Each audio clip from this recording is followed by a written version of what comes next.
Hey, how are you? I'm going to read from Wild at Heart, John Eldridge. This would be page 74, The Wound's Effect.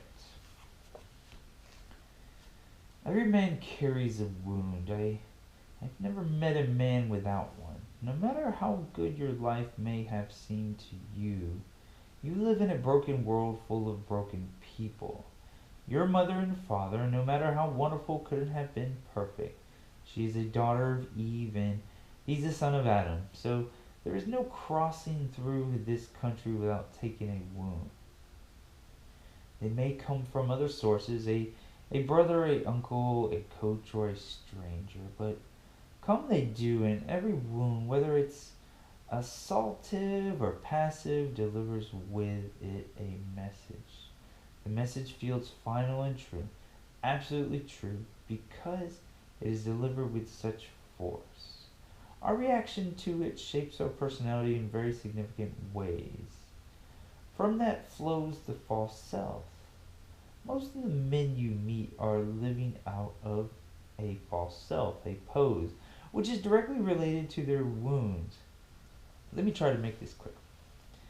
The message delivered with my wound, my father disappearing into his own battles, was simply this: You are on your own, John. There is no one in your corner, no one to show you the way, and above all, no one to tell you if you are not a good man.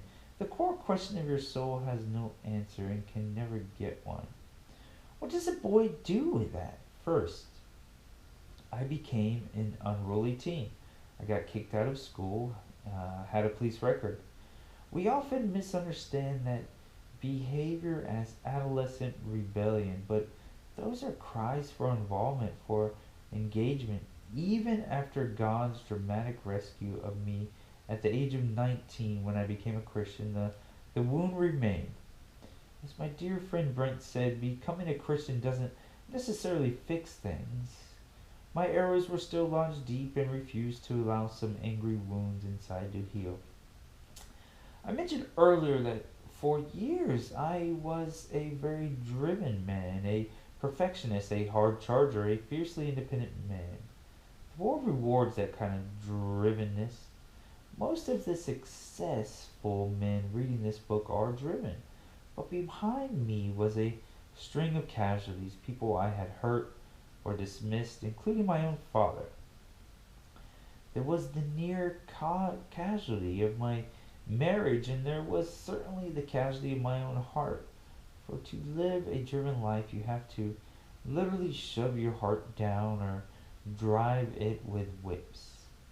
You can never admit need, never admit brokenness. This is the story of the creation of the false self.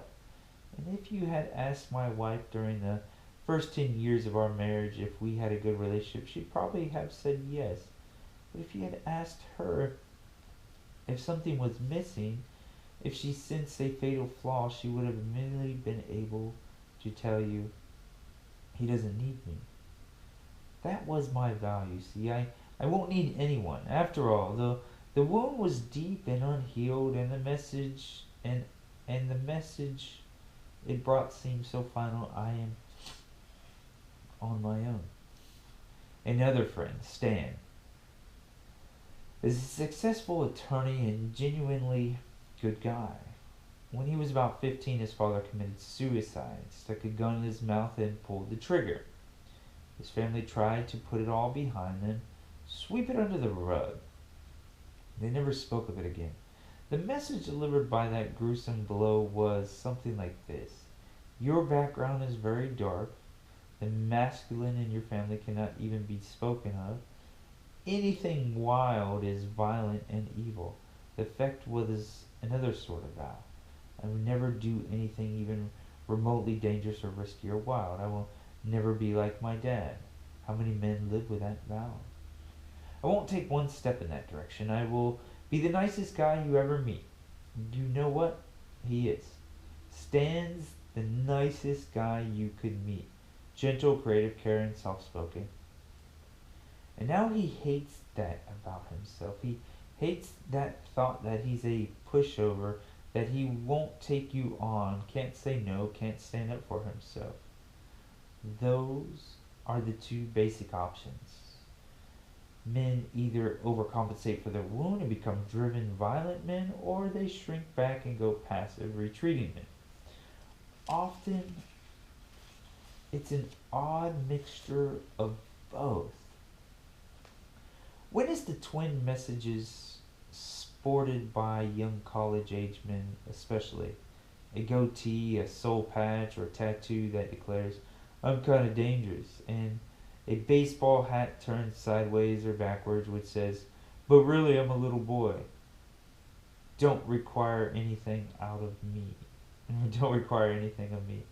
Which is it? Are you strong or are you weak? Remember Alex, who stood at the door waiting for a daddy who never returned? You wouldn't in a million years have guessed that was his story if you known him in college. He was a man's man, an incredible football player, a hard drinking, hard living man every guy looked up to. He drove a truck, chewed tobacco, lived outdoors. He used to eat glass. I'm serious. It was a sort of frat party trick he took on, the ultimate display of dangerous strength. He literally take a bite out of the glass, chew it slowly, and swallow it. When he worked as a bouncer for a tough bar, it made a pretty impressive show to get the roughnecks in line. But it was a show, the whole macho man persona. Charles, the artistic boy, the piano player whose father called him a faggot, what do you think happened there? He never played the piano again after that day. Years later, as a man in his late 20s, he does not know what to do with his life. He has no passion, cannot find a career to love, and so he cannot commit to the woman he loves, cannot marry her because he is so uncertain of himself. But of course, his heart was taken out way back there in his story. Dave is also in his 20s now, drifting and deeply insecure and loaded with a great deal of self-hatred. He does not feel like a man and he believes he never will. Like so many, he struggles with confidence around women and around men he sees as real men. Stuart, whose father abandoned him, became a man without emotion. His favorite character as a boy was Spock, the alien in Star Trek who lives solely from his mind. Stuart is now a scientist and his wife is immensely lonely. On and on it goes. The wound comes and with it a message. From that place the boy makes a vow, chooses a way of life that gives rise to the false self, and at the core of it all is a deep uncertainty. The man doesn't live from a center. So many men feel stuck, either paralyzed and unable to move or unable to stop moving. Of course, every little girl has her own story too, but I want to save that for a later chapter and bring it together with how a man's fight for a woman's heart. Let me say a few more words about what happens to a man after the wound is given. That would be page 77. Goes into a new chapter, so that is page 75 to 77. The wound's effect.